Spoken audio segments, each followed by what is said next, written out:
And welcome to the Amara Raja Energy and Mobility Limited Q4 FY26 earnings conference call, hosted by Anand Rathi Shares and Stock Brokers Limited.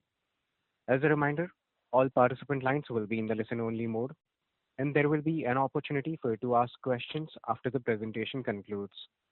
Should you need assistance during this conference call, please signal an operator by pressing star and then zero on your touchtone phone. Please note that this conference is being recorded. I now hand the conference over to Mr. Mumuksh Mandlesha from Anand Rathi Shares and Stock Brokers Limited. Thank you, and over to you, sir. Thanks, Sagar. On behalf of Anand Rathi Shares and Stock Brokers, I welcome you all to the Q4 FY26 results conference call of Amara Raja Energy and Mobility Limited. From the company, we have Mr. Harsha Vardhana Gauri Neni, Executive Director, Automotive and Industrial, Mr. Vikram Aditya Gauri Neni, Executive Director, New Energy Business, and Mr. Y. Delhi Babu, Chief Financial Officer. I request team to give an opening remarks, and then we can follow up with the Q&A session. Over to you, sir. Thank you, Mumuksh. Thank you everyone for joining this call. I will first give a brief on the Q4 performance and the numbers, and later I would request the executive directors to give their opening remarks. During Q4 of FY26, we have achieved a consolidated revenue of about 3,530 crores. That's a growth close to 15% over the previous year. Of this revenue, about 92% came from our lead-acid battery business, and rest is coming from the new energy business. The new energy business clocked a revenue of about 280 crores from the sale of battery packs and chargers. The current quarter, we have seen robust growth in the lead-acid battery business, particularly driven by the domestic automotive volumes. The four-wheeler OEM volumes have seen a sustained growth over and about 30% during the current quarter. The aftermarket volumes also, considering a larger base, have grown about 5 to 6%, both in four-wheeler as well as two-wheeler. We have seen a very sustained demand momentum during the current quarter on our tubular batteries and the home UPS systems. The tubular battery volumes grew more than 35% during the current quarter with the onset of the season. Unlike previous year, where our tubular batteries were completely traded, this quarter more than 70 to 75% are from our in-house manufacturing, but still we are trading at about 20 to 25% from other manufacturers. The lubes market, the lubes product also have shown reasonable growth in numbers, and we have now reached a scale of about 50 crores per annum as a sales revenue from this segment.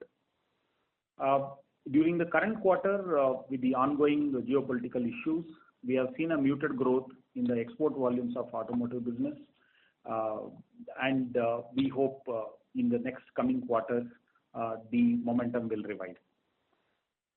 The overall lead-acid industrial volumes, other than the telecom segment, have grown around 3%, while telecom has continuously seen the transition to lithium, and hence there is a reduction in the lead-acid volumes of telecom, while it is suitably compensated with the lithium volumes, and our overall market share within the telecom segment continues to remain robust around 50%.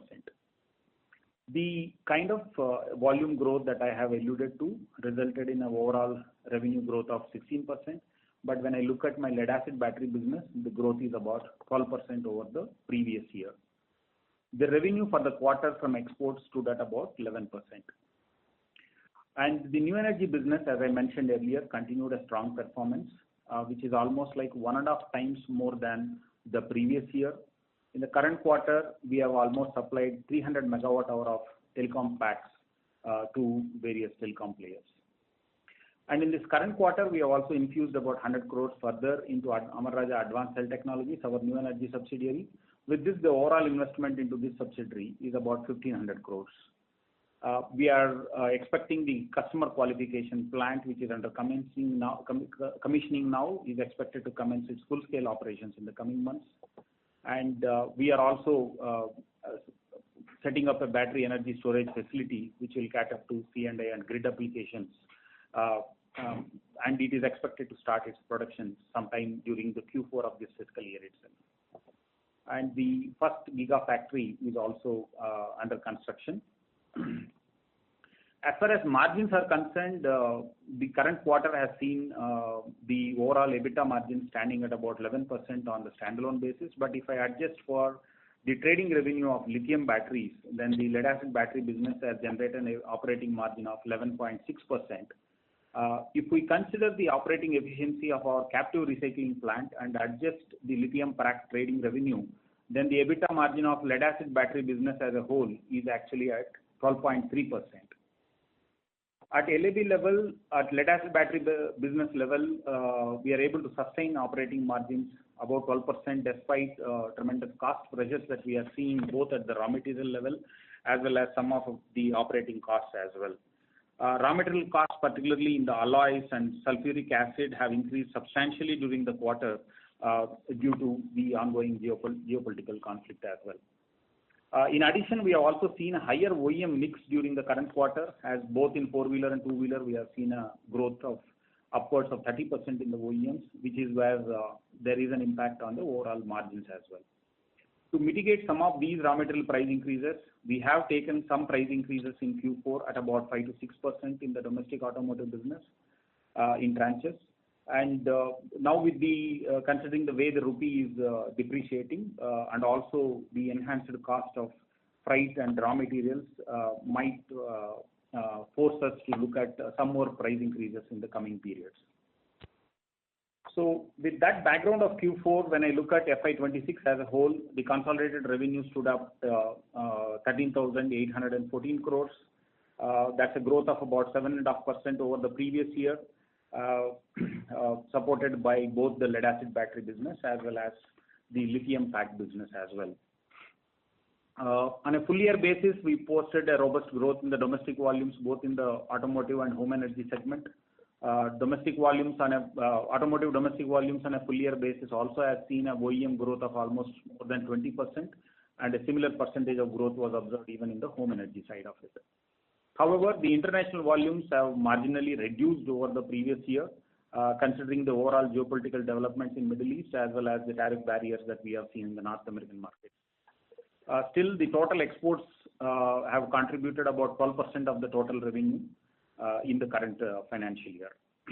And as far as lithium is concerned, we have crossed a supply of close to a gigawatt hour of packs to telecom segment in FY26.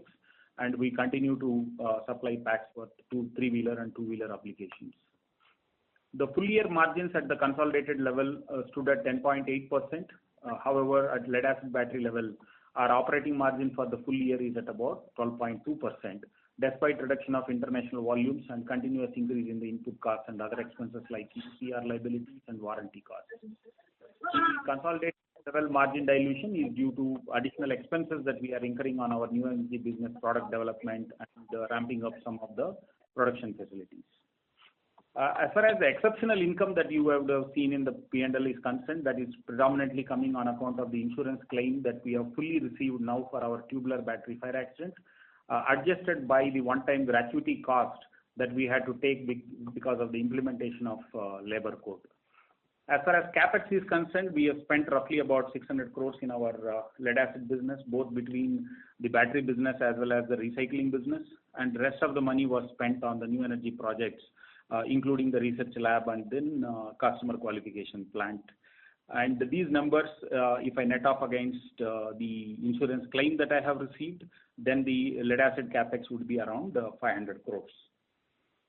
In the coming year, we would be spending an amount in the range of 1,500 to 1,700 crores as CapEx, about 400 crores or so in the lead acid battery business, and rest of around 1,100 to 1,200 crores of CapEx in the new energy business.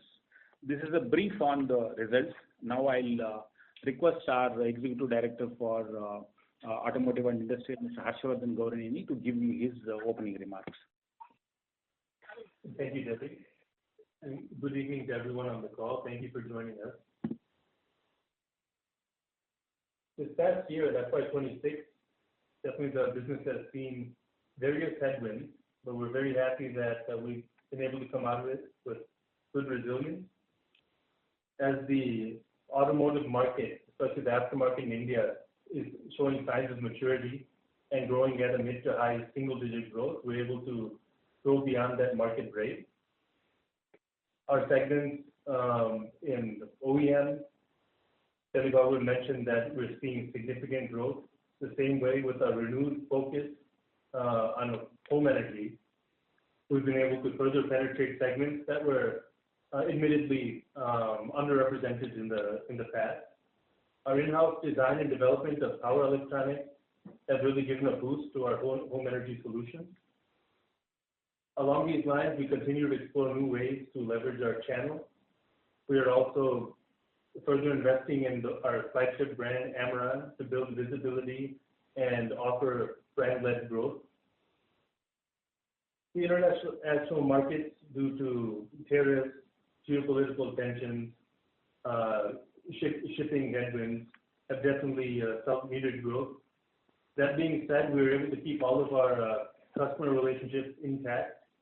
We continue to stay deep and command significant market shares in the regions of Middle East, Southeast Asia, and Africa. We've made penetrations into Europe and continue to have customer engagements in the U.S. We will continue to grow and also look at operationalizing strategies for localization. This will be done to make sure that the service and the sales and service support to customers continue to stay intact in expecting continuity of times such as these. On the industrial side, we had robust growth in the UPS segment. It's also bolstered by the data center growth here in India. It's also an export market for us that we continue to build on. We're also leveraging these same relationships in the commercial industrial space to be releasing our own best solutions to these customers, continuing to build on the trust that we've had with these customers for the last several decades.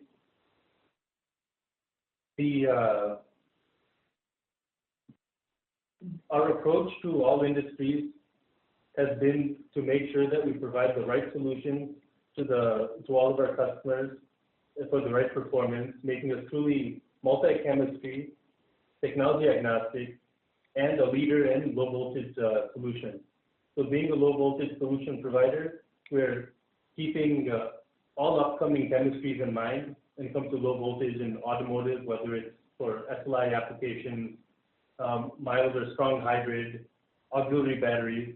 So these are all these technologies are being released for the requirements of the customers. Of course, this is leveraging the strong OE relationships we have, and it's very evident in the growth we're getting in OE. We're able to cater to these increasing volumes by unlocking significant throughput in our existing manufacturing locations within the same footprint, by leveraging digital capabilities, by bringing in best-in-class efficiencies, and we will continue to do this to reach our growth plans in the years to come.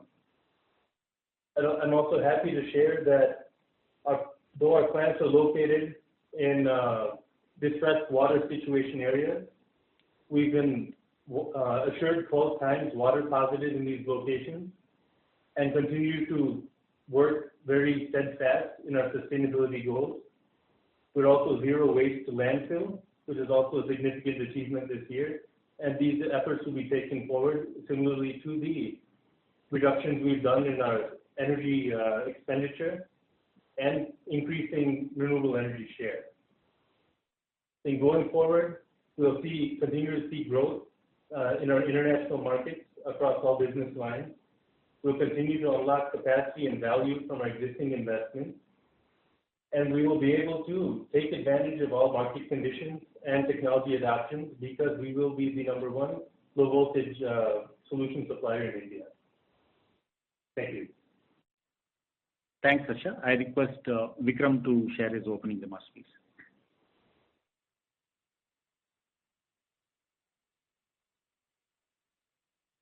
So, good afternoon, everybody. Thanks for joining the call. I think the last several years, we've been sharing information about our new energy initiatives, which is centered around the Giga Corridor infrastructure that we've been building out. I'm happy to share that we have substantial updates for you. Well, we signed the MOU with the government of Telangana 3 years ago. Up till now, we've been largely operating pack assembly facilities. This is spread between Tirupati, where we do largely the stationary production for telecom packs, as well as Divitipalli, where we are largely focused on light electric mobility up till now.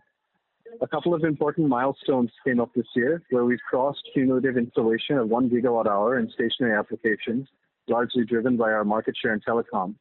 We continue our market leadership in this segment through the technology transition, and the first exports of lithium systems in this segment has also taken place.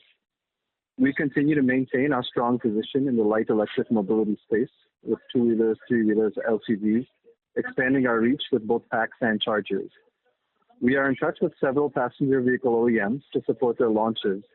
As these programs generally have much longer lead times, we are unable to announce anything at this time, but progress is promising. A major change in our strategy is the introduction of ESS as a larger part of our mix. Earlier, we'd largely focused on EVs, and we expected that the larger part of even the short-term growth would come in EVs.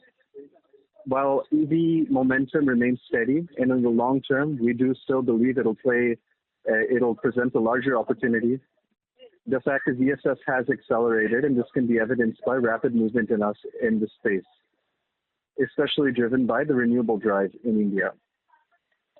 As a result, we've launched an accelerated project to construct an integration facility, ESS integration facility in Divitipalli. We're aiming to start production at the end of this calendar year with an initial capacity of 5 gigawatt hour in a facility with the ultimate capacity of 10 gigawatt hour.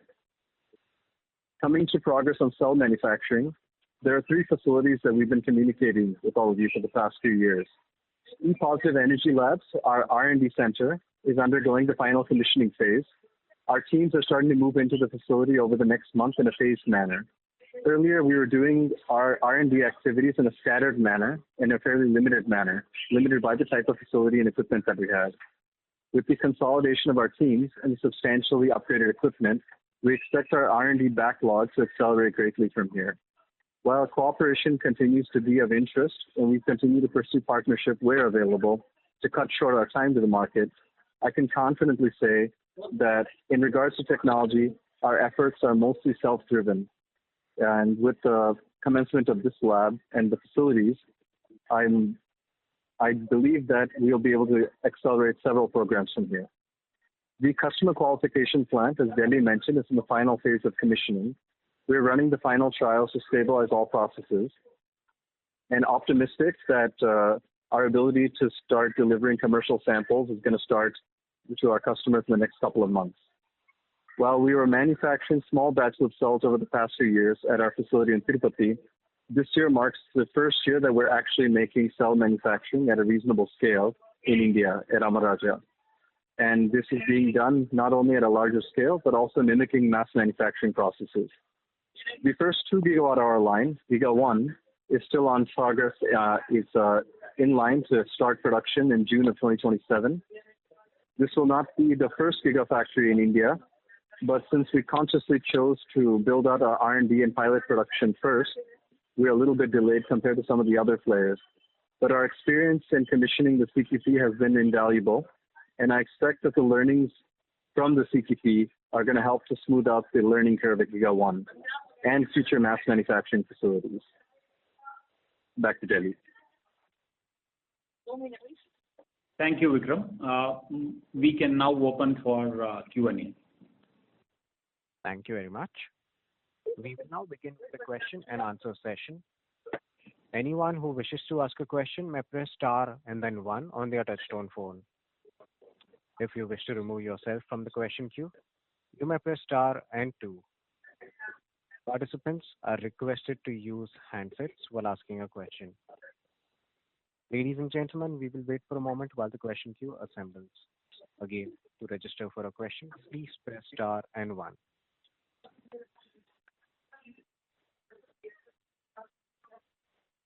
Your first question comes from the line of Vibhav Zutshi with JP Morgan. Please go ahead. Yes, hi. Thanks for the opportunity and congratulations on the good revenue growth in challenging times. The first question is on the new energy business. Now, for this 2 gigawatt-hour cell line, which will get commissioned next year, just wanted to understand where are we in terms of equipment procurement and other stuff. Is the equipment already ordered, or are we going to do it now in FY27? And the reason to ask is because one or two large players who are trying to get into cell manufacturing have been facing challenges in getting a partner or in equipment procurement. So just wanted to understand where are we in that process. Thank you. Sure. This is Vikram here. Thanks for the question. I want to share that the equipment has been ordered.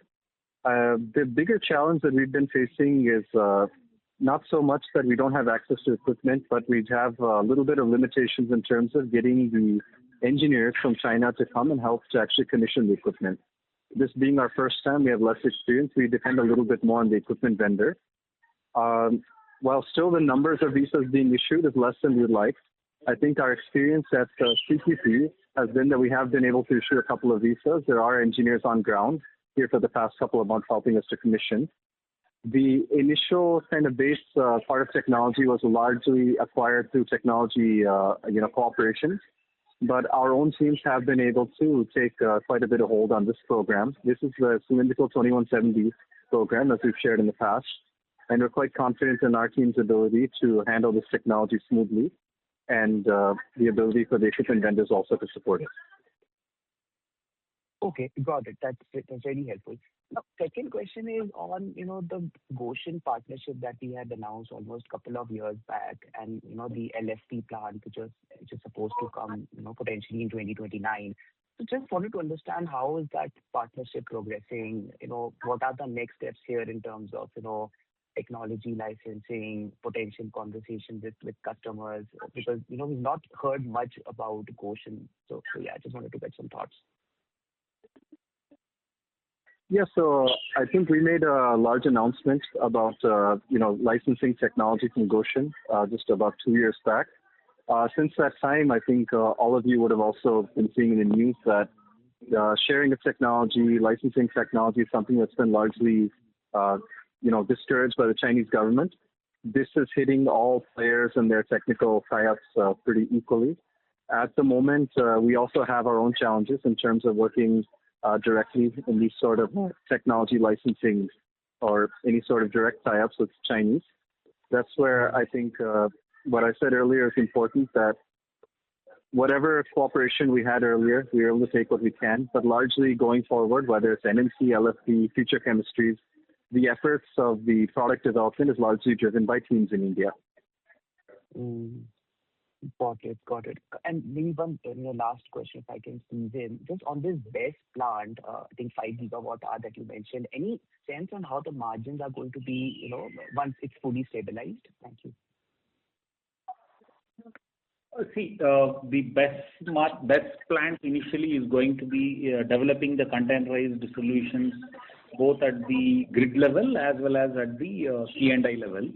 So it might mimic a bit better than what current pack business is doing. The operating margins could be around, let's say, 6 to 7% to start with.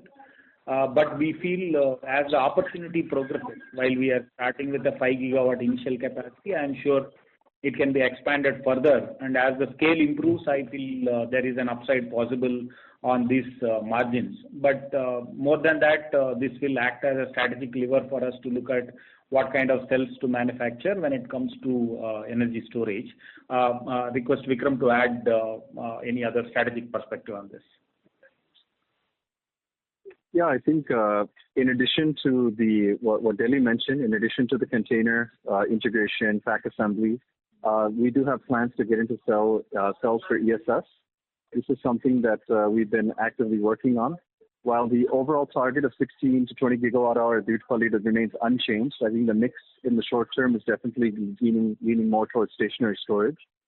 This is a technology that's well established. Our teams are confident that with access to supply chains and equipment in China, we don't need an external partner to support us to develop this cell. And we've been undertaking this effort, and this is going to be another capacity that we'll be adding over the next 2 years. Got it. Thank you so much. All the best. Thank you. Your next question comes from Raghunandan NL with Nuama Research. Please go ahead. Good evening, sir. Thank you so much for the opportunity. For the lead-acid battery business, you mentioned about the growth for a few of the categories. Can you also share how much was the growth for two-wheeler OEM, UPS, telecom, and four-wheeler export segments in Q4? And also, if you can share your thoughts on outlook for FY27 in replacement and industrial segments, that will be helpful. Yeah, Raghu, as I mentioned, both the OEMs, both in the four-wheeler as two-wheeler, have grown up more than 30% during the current quarter. And the aftermarket was growing somewhere around 5 to 6% during the current quarter, in both four-wheeler and two-wheeler, given 1% here and there. Telecom, obviously, there is a degrowth. And as I mentioned earlier, all other segments are growing at about 3 to 4% kind of a number as far as the industrial numbers are concerned. And I've also mentioned about the growth rates of tubular batteries being more than 30%. Now, as far as how the industry looking like for the next year, Harsha has alluded in his opening remarks that it could be in the mid to high teens, high single digits. I'll let Harsha to add a couple of points on how the growth trajectory could be for the coming periods. Yeah, along those lines, we'll continue to see that mid to high single digit growth, which is one, of course, growing a bit better than the market. It's also further segmenting ourselves. For example, this our renewed focus on home energy will sustain. We're looking to, of course, develop new products and put them into market. We have we're casting our net quite a bit wider in terms of international, which will help us become more resilient in these geopolitically tense times. And beyond that,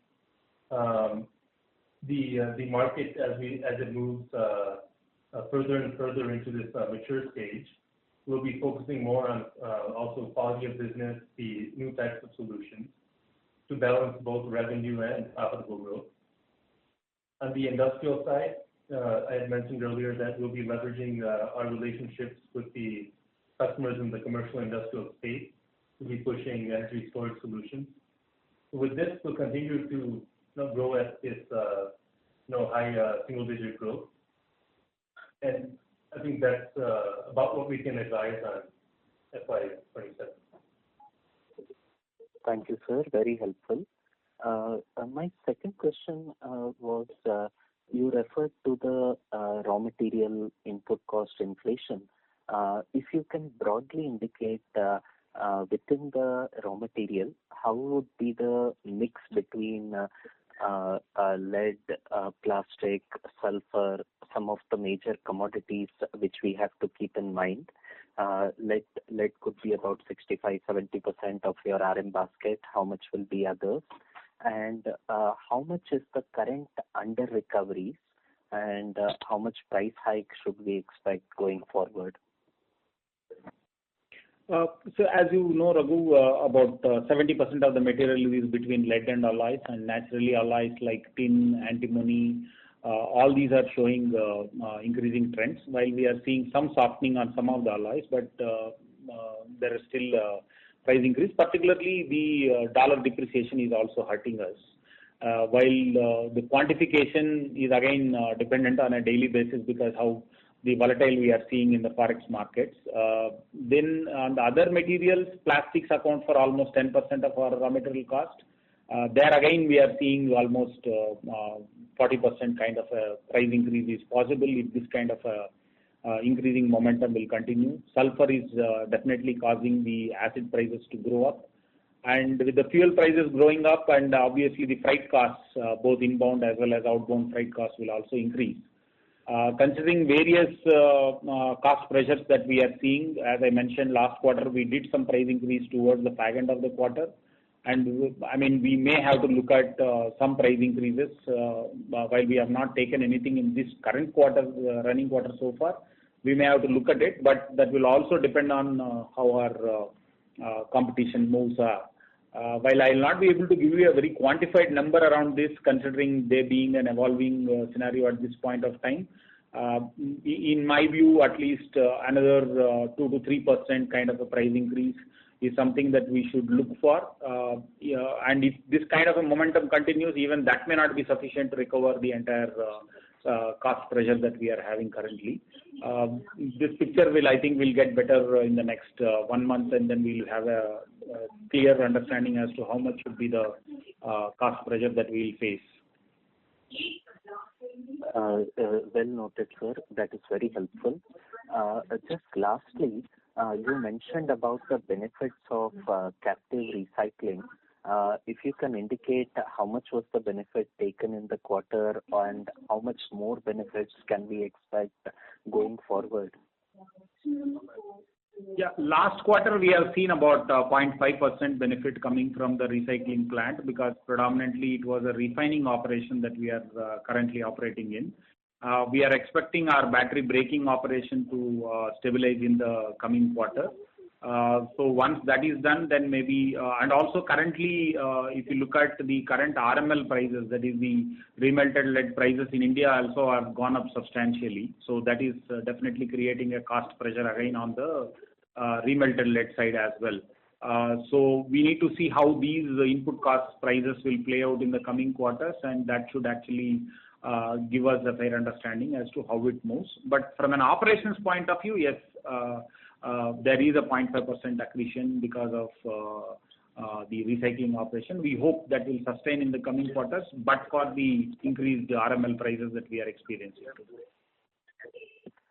Noted, sir. Very helpful. Thank you so much. Thank you. Your next question comes from the line of Ganesh Ram with Unifi Capital. Please go ahead. Thank you very much for taking my question. The first question I have is on the new energy business, actually both on the new energy business. We have about 2 gigawatt hours coming in, and with an eventual plan to scale it up to 16 gigawatt hours. And when I look at what the industry says, there are announcements, if I tally up to about 290 gigawatt hours versus a demand of what might be half of that. So what I'm trying to understand is, who is the incremental buyer when we scale up from 2 to 16 gigawatt hours, and is there any binding offtake that we have on this capacity that we are putting up? What's the visibility we have? So I just want to, I'll take this question, Vikram again. On the 2 gigawatt hour also, I think we hear about like large offtake deals abroad, especially Europe and US. I think we generally don't see that as much in India, especially with more standard type of cells. So the 2170 capacity we're building out is very much based on our own market assessment and the belief that this is a cell that will continue to remain highly relevant for the two-wheeler segment in India. So when we looked at all of the voice of customer received from the various customers, there are other cells that are slowly entering their mix, but we believe 2170 continues to be a highly relevant cell. When we build out to about 16 gigawatt hour, I think it's not, we haven't mapped exactly how we want to do this. Earlier, it was largely based on EV. I think if it comes to EV programs with OEMs, well, it's not a firm offtake. We do build in a little bit of safeguards, something more akin to kind of a take-or-pay kind of agreement where we, at least to some extent, protect our downside. When we're going a little bit more in an accelerated manner towards ESS, I would say that, we have to see our own ESS system as the off-taker in this case. So when we're building the 5 gigawatt hour ESS plant, any up to that capacity, whatever we're making an ESS cell, we are the end user as such. So I think we have more belief that our ability to sell the systems. So some sort of mix between four-wheeler OEMs and our own ESS capacity is how we'll bridge the 16 gigawatt hour. Thank you. That's very helpful. And as a follow-up, if may I ask, I've seen some of the local energy storage system ecosystem. I rarely see any cells that are being manufactured domestically now. So what I was trying to understand is, when you scale up, what do you expect would be your cell cost per kilowatt hour versus what's in the market for imported cells today? And in the grander 9,500 crore odd capex that you've planned, what's the ROC you've underwritten? And I'm asking this question because most buyers seem to be optimizing heavily for cost. So what I want to understand is how we are going to be able to convince these customers to buy our output in simple terms, and what that would mean for our financials and margins. Sure. So I think you're very correct. We do live in a highly cost-sensitive market, and that's where we're trying to operate. There's a couple of different bets that we're taking. I think, we're not going to be cost competitive with a product that's imported from China. I think the best of our ability, whatever we're able to bridge, I think it's like China plus $15 to $20 is the minimum that we can bridge immediately, because we don't have local material and a couple of other things that is advantageous to China in terms of scale. But we are betting, and this is indications coming from the government also, that just a similar manner how they've done with solar equipment, a couple of other areas, that localization may start getting mandated in phases in the energy storage, especially at the utility scale, where the government is directly the buyer. So I think that will definitely help us a bit to kind of bridge some gap. In addition to that, I think slowly we're working to see how many of these upstream vendors can get localized in India. Today, I wouldn't say that we're off to a great start, but bridging that gap over the next 5 or so years is something we're aiming to do. And Delhi, if you want to talk at all about the numbers and the returns. Yeah. So from a pure return point of view, as Vikram was explaining today, if I compare the import price as it is, naturally at our scale we will have a cost disadvantage, which is what we believe will get bridged over a period of time as we improve the scale, and also some protection from the government coming in. But if we can look at that kind of cost disadvantage getting factored, if we can achieve a scale of about 8 to 10 gigawatt hour, we see that there is a possibility of an EBITDA margin in the range of 10 to 11%. And with the capex costs also coming in, because when we started the journey, we looked at somewhere around $55 to $60 million per gigawatt hour of capex, which today I am sure has come down almost by 20 to 25% already. So with that, when we achieve a scale of 8 to 10 gigawatt hour, I think our ROC numbers will be better. It would be difficult for me to put a number immediately, but based on our business case, whatever we have worked out, it is going to be a low double-digit number. But if capex reduction trajectory were to continue for some more time like this, I think we can better that number, provided we are able to ramp up the plants in the right time with a minimal process loss, and are also able to gain some pricing advantage over the procurement when we reach that kind of scale. So there are still some moving parts, but the opportunity size is bigger, and I'm sure we will unearth cost advantages and value creation over a period of time, which should give us a bigger opportunity to pursue and improve the overall returns. Thank you, sir. If I may just ask one follow-up on this, and just from the buyer's point of view, what I'm seeing in solar, for example, is in June there will be a deadline that says you have to buy cells manufactured domestically, which pushes up costs for the customer by about 30%. Now, given how nascent EVs are for us, maybe on the four-wheeler side especially, and even in BESS adoption, if we do implement some kind of policy measure that might increase the solutions cost in itself, could that possibly slow down adoption and have a counterbalancing effect? I think it's possible, right? But if we look at the notification you mentioned, it's actually phase 2 of ALMM, right? So already after phase 1, costs have increased, but it hasn't really slowed down the Indian renewable trajectory. I think these are when the entire industry eats the cost uniformly. The costs are the increase in cost is baked in, and the industry moves accordingly. So I do believe there's some risk that maybe EV or renewables can slow down moderately, but at the end of the day, when this is being uniformly felt by the entire industry, I don't think that this is going to be enough to completely destabilize the growth. Understood. Thank you very much. Thank you. The next question comes from the line of Kapil Singh with Nomura. Please go ahead. Yeah, hi, good evening, sir. Sir, my question was just on your margin expectations. Historically, we've mentioned 13 to 14% margins. In the current context, how do you look at the margins as we move along? Because, there is inflation as well, which is there. So I'm not talking of short term, but just your more 2 to 3 year kind of outlook on margins. Related to that, also wanted to understand when we look at slightly longer term picture, more over the next 10 years, is there a case here that our lead acid facilities become underutilized as the EV penetration rises? And we are seeing that happening in India as well as globally also.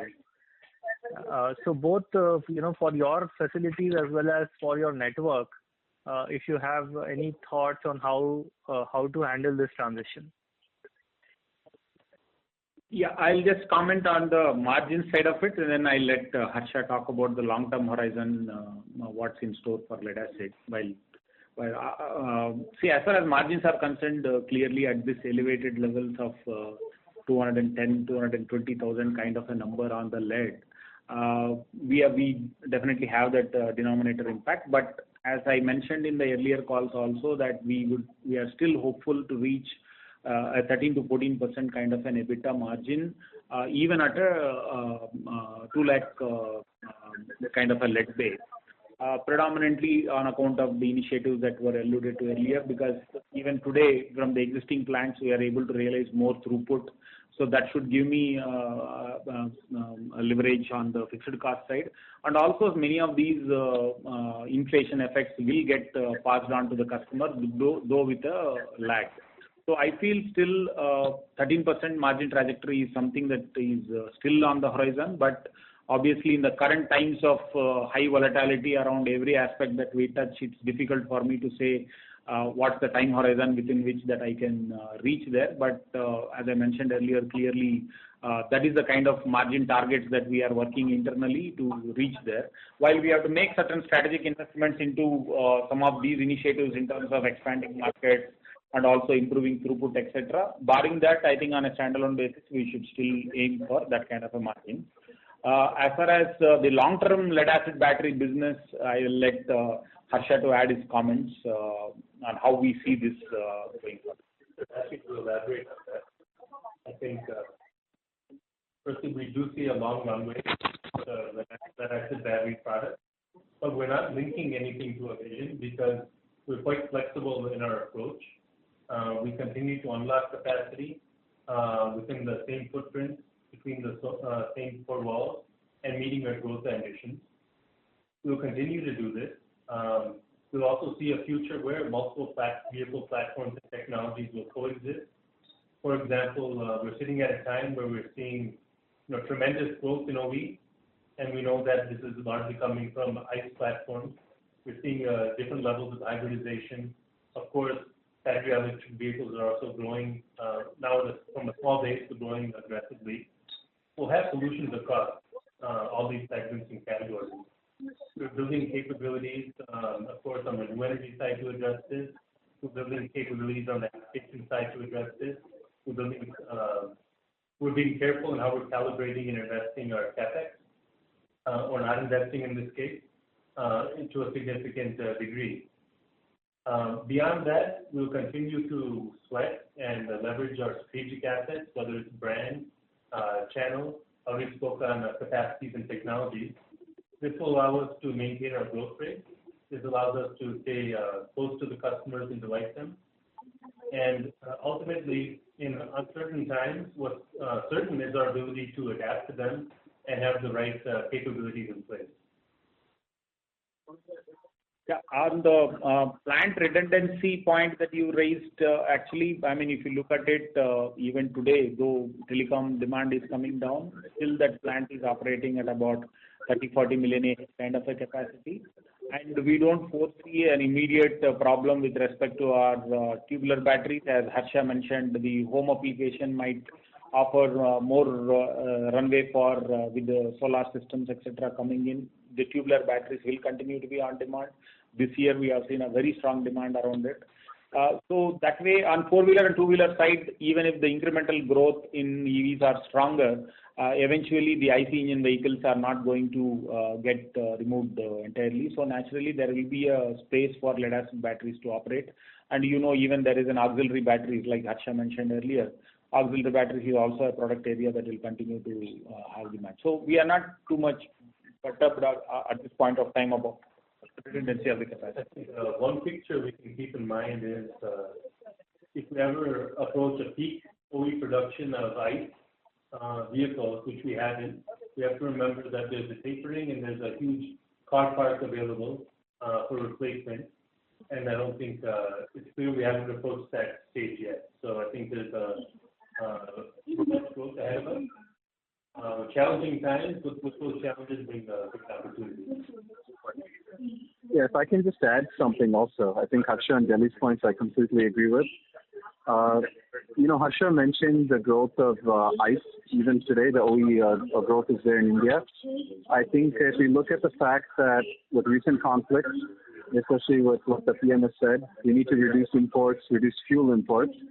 At the same time, we can't necessarily leapfrog into EV the way that some think tanks are expecting us to, because we can't replace the import of oil with import of other raw materials.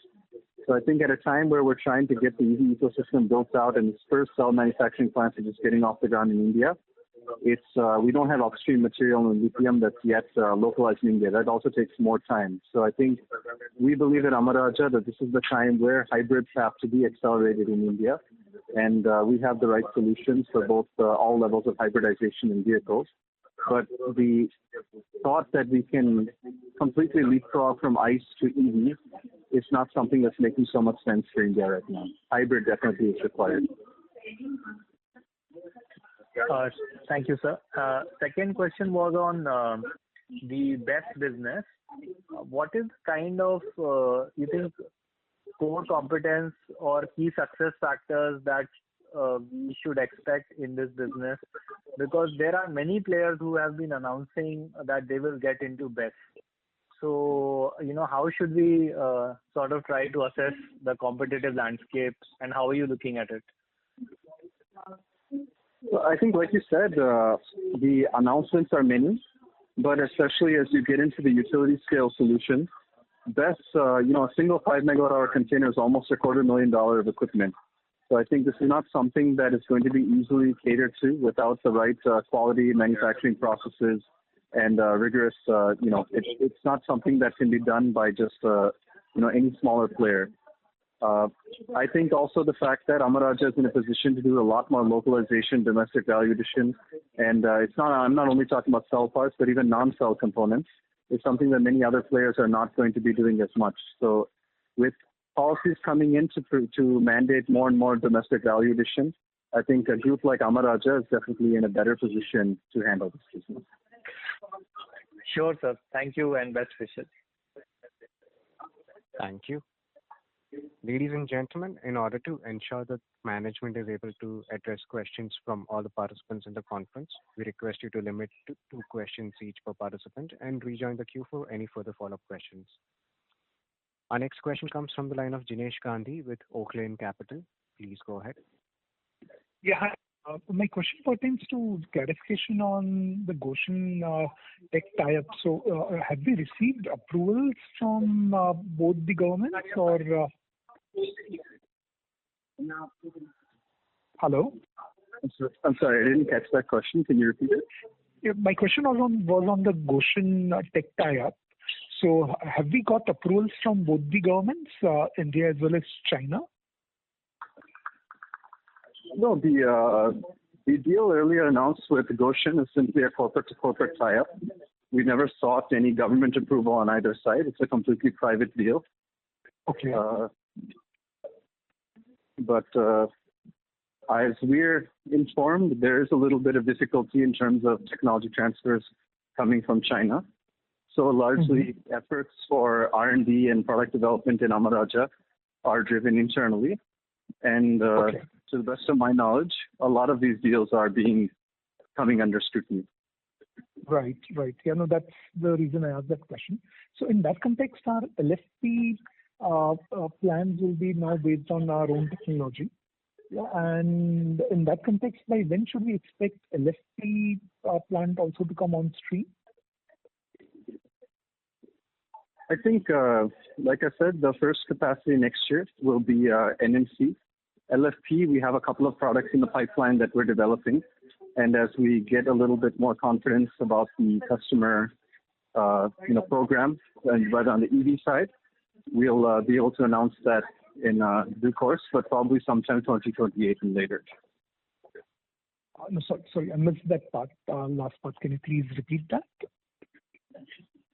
I think we'll give you a more firm date, but probably 2028 and later. 2028. Got it. Yeah. Okay, great. Thanks and all the best. Thank you. Your next follow-up question comes from the line of Ganesh Ram with Unified Capital. Please go ahead. Thank you very much. What I wanted to understand was on the localization itself, is this just an expectation on the BEV side, or do you also think this will be extended to EVs? And in that context, you had mentioned that you expect the shift to move more towards BEV in the 16 gigawatt hours. So what were you expecting earlier, and what do you think will now be the best component of the 16?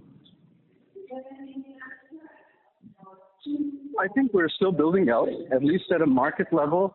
Earlier, our projections are more about like 80% coming from EV long term, 20% from BESS. I think long term, while EV will still be the larger component, today we believe it's going to look something more like 2/3, 1/3, maybe even depending on how successfully ESS continues to roll out, this can even be higher. In terms of our capacity, we're still mapping out right now, so I don't have an exact answer. But we remain committed to adding the 16 gigawatt hour in full in Telangana. Understood. And do you also expect some localization norms to be imposed for electric vehicles going forward when it comes to cells and batteries? And the landscape seems to have changed a bit in the sense that a lot of our traditional customers seem to be assembling some of their own packs now, and some of them even are venturing into manufacturing their own cells. So how does that play into your utilization equation and customer conversations? Thank you. So I think the way, earlier I alluded to the way that the solar industry was incentivized. I think that works better in an area where government procurement drives the industry. So on the stationary side, that's something that we've heard talk of in the corridors of government and we expect. On the EV side, probably you can't add something in the exact same mechanism, but we do expect that, and we've already seen that battery packs are incurring a higher duty than they were a couple of years ago. That as and when capacity comes up in India, probably we'll see more from a direct duty increase on all the components that come along with it. Right. And the portion on customers adding their own capacity for battery packs and some of them for cells, how does that play into your expected utilization or conversations with the customers in terms of offtake from your production? I think that's not our biggest concern. Today, definitely, there are large OEMs like Tata or Ola Electric that are doing their own cells. But I think by and large, most of the OEMs that we're in touch with don't have plans to localize cells. So they're in fact talks with players like us to get into the cell localization. I think the bulk of the cell market will still remain open. Of course, pack is something that we're seeing as evolving. Many OEMs are doing it in-house, but there are still opportunities that we're seeing where they're asking us for cell and pack. All right. Thank you. Thank you, Vikram. Very helpful. Thank you. Ladies and gentlemen, we will take that as our last question for today. I now hand the conference over to the management for closing comments. Thank you, everyone. See you until next time. Thanks for your questions. All the best. Thank you. Thanks, everyone. Thank you. On behalf of Anand Rathi Share and Stock Brokers Limited, that concludes this conference. Thank you, everyone, for joining us, and you may now disconnect your lines.